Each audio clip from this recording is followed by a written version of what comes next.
Right, so I'm Jerome Capistrano. I work at Wollemi College. I'm here as the Stage 5 coordinator. I teach science, so senior biology, and I'm a mentor. I was going to say it's a hard one to answer because it really is dependent on who I'm mentoring, how long I've been mentoring them for, the level of relationship or trust that I've built with them. But generally, I guess to answer that question, it's not so much what it looks like, but how I approach the mentoring session. I think for me, going into a mentoring session, for what I sort of hold most importance to is just building that relationship, building that rapport.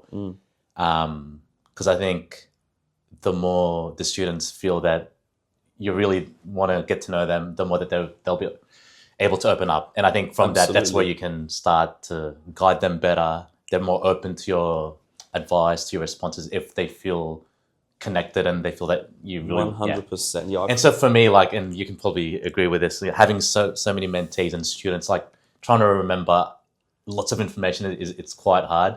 So for me, I think listening and remembering is an important part of building that rapport relationship, because if you're asking them the same questions next mentoring meeting, they'll be like, you asked me that already. You weren't actually listening. Yeah. And so I think for me, practically, like, I try to hold on to a couple of things at the end of each session, key things like key events that they've mentioned, or your names are important, names of siblings, of friends.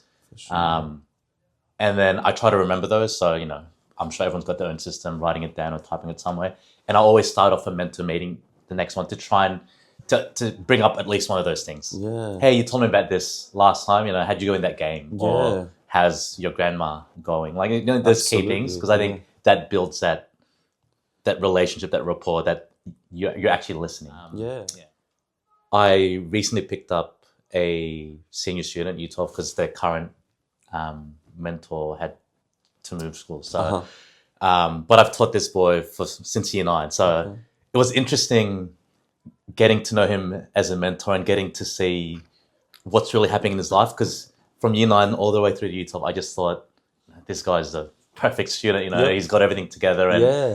And actually, the first couple of mentoring sessions, it seemed like that. But I think this idea of building relationship and rapport, and I was like, it was a huge shock to me that one mentoring session, he just unloaded a lot of things that really surprised me. And in terms of your question, the power of the mentoring session, to be able to dig deeper into the life of these students and being, I guess, a person in a position where you can give advice. And it's a very privileged position to be in, I think, in the life of that student. Oftentimes when I pick up a new mentee, I know, yes, we're meant to set up goals and follow through, and but I would recommend the first 2 or 3 mentor meetings, just ask questions, get to know them, try and remember things about them, and I think that in the long run will be beneficial than you coming in day 1 and saying, hey, what are your goals? For sure. So relationships, I think, is in terms of advice, focus on that. Second thing probably would be a bit more practical. Just time management, I think, is important. Whatever role you have as a teacher,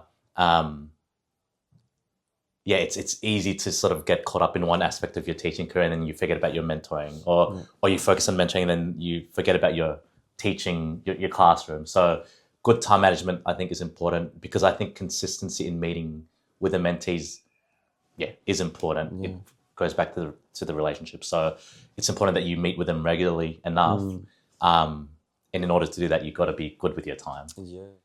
I try to tie in as much as I can. But I will always generally ask, the common things, family, for sure, faith, how they're going academically, friendship. And the conversation flows from flows. Sleep's always an important one for the scene. So I always ask, tell me about your sleep. How much sleep are you getting? And phone usage. So I always try and sneak them in at one point, just for accountability's sake. Amazing.